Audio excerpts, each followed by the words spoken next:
Assalamualaikum, bertemu lagi dengan Bunda Fikri di channel Ide Masak. Kalau kalian suka nonton drakor, mungkin pernah melihat telur gulung Korea. Kelihatannya enak ya, ternyata cara bikinnya gampang loh. Telur gulung ini mirip dengan telur dadar, namanya gairan mari. Kalau di Jepang, namanya tamagoyaki.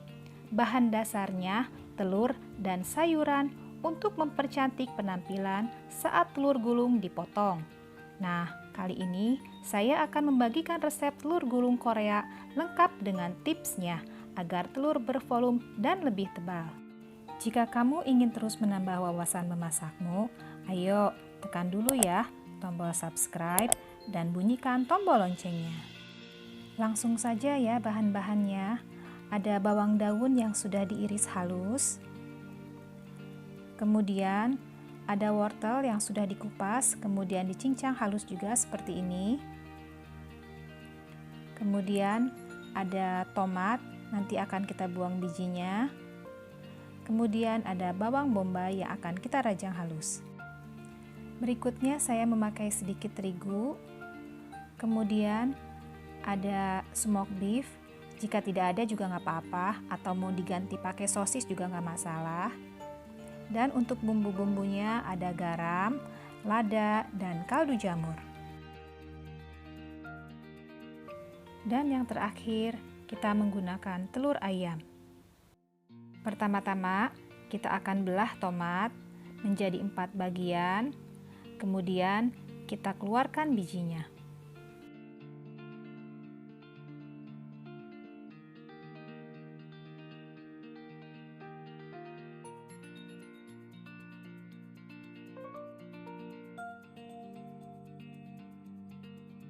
Kemudian kita potong-potong panjang seperti ini.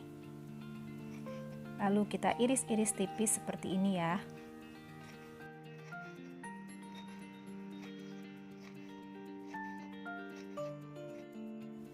Jika sudah, kita sisihkan terlebih dahulu. Kemudian kita potong-potong bawang bombaynya juga, sama kita iris-iris tipis juga seperti tadi.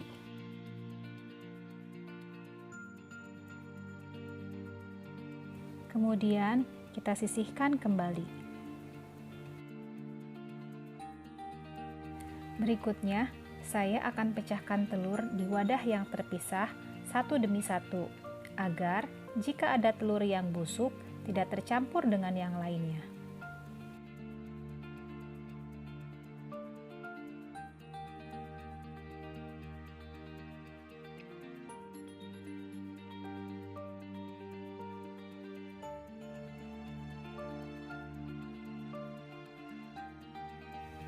Kemudian, tambahkan 3 sendok makan air ke dalam terigu. Lalu kita aduk sampai benar-benar larut.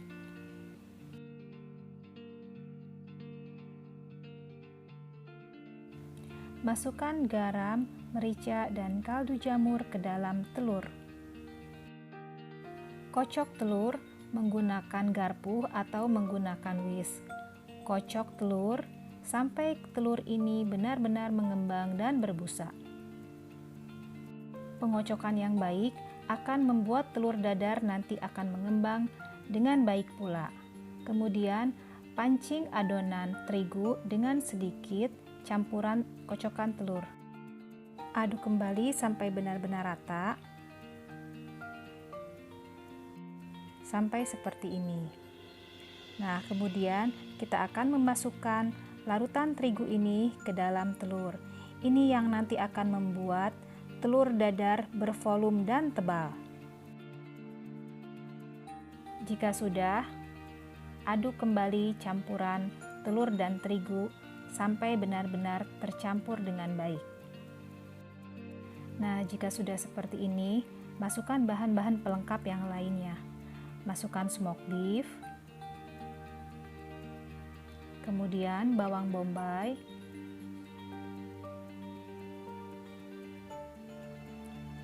kemudian tomat,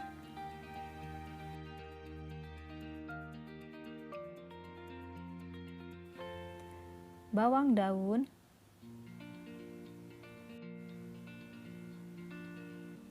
Dan yang terakhir, masukkan wortel. Aduk kembali semua bahan agar tercampur dengan sempurna.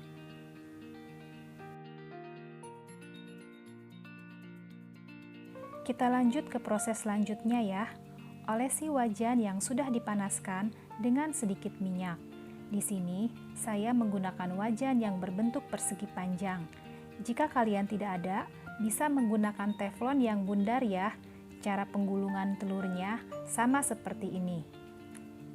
Tuangkan telur ke dalam wajan menggunakan sendok sayur, kemudian kita atur-atur seperti ini agar sayuran tersusun dengan rapi. Jika sudah mulai matang, kita bisa mulai melipatnya dengan 1 kali lipatan. Kemudian kita lipat kembali. Jika sudah, kita geserkan ke belakang seperti ini. Olesi lagi bagian yang kosong, kemudian kita tuangkan lagi dengan adonan telur. Jika kira-kira sudah mulai matang, kita lipat kembali telurnya seperti ini. Sambil kita tekan-tekan sedikit agar menempel dengan baik. Jika sudah, geser kembali dan kita tuang kembali bagian yang kosong tadi dengan adonan telur. Kira-kira sudah matang, kita bisa melipatnya kembali seperti ini. Kemudian geser kembali. Sambil kita tekan-tekan seperti ini. Untuk besar kecilnya telur gulung bisa disesuaikan dengan keinginan kita. Jika ingin lebih besar lagi, bisa ditambahkan lagi seperti tadi di bagian yang kosong. Kemudian jika sudah matang, kita lipat kembali. Dengan menggeser telur ke pojok dan menekan-nekan sampingnya, akan membuat telur berbentuk menjadi persegi panjang yang sempurna. Kemudian kita tekan-tekan juga atasnya agar apabila ada telur yang masih belum matang bisa keluar, dan bisa kita geserkan lagi ke samping seperti tadi.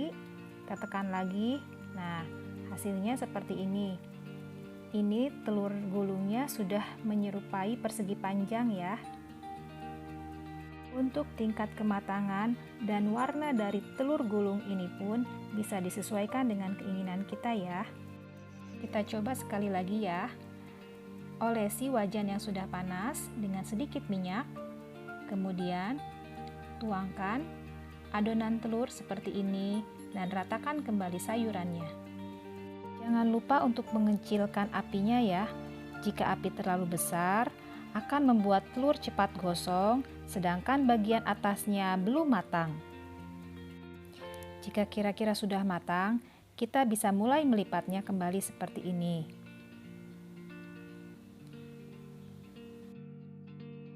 Geser ke arah yang kosong, seperti ini. Kemudian, tuangkan kembali bagian yang kosong dengan adonan telur.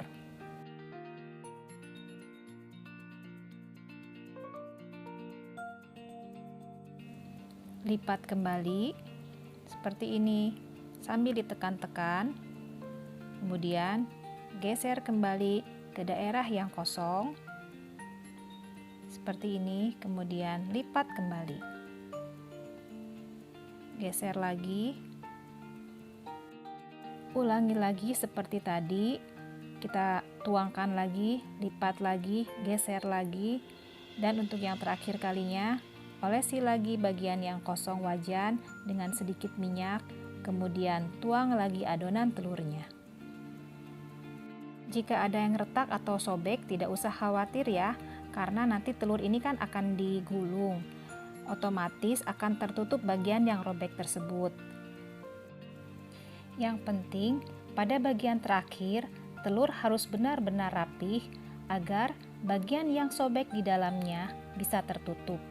Kemudian, ini untuk yang terakhir, kita lipat kembali sambil kita tekan-tekan seperti ini. Kita berdirikan telurnya untuk mematangkan bagian samping telur. Jangan lupa kita tekan juga bagian atasnya. Kemudian, kita balikkan ke arah yang berlawanan agar telurnya matang dengan sempurna. sambil kita tekan sampingnya agar bisa berbentuk persegi panjang dengan cantik. Nah, balikan lagi seperti ini. Nampaknya telur gulung Korea ini sudah matang ya. Kita mulai plating yuk. Nah, seperti ini hasilnya. Bagaimana? Mudah dan cantik kan bentuknya? Dicoba ya. Jangan lupa untuk subscribe, like, komen, dan share video ini. Isian telur gulung ini berwarna-warni dan telurnya pun tebal dan bervolume. Pembuatannya pun simple dan cepat. Semua orang pasti bisa. Sajikan dengan nasi hangat dan saus sambal atau cabai rawit. Dijamin maknyos rasanya. Sampai bertemu lagi di resep-resep selanjutnya. Wassalam.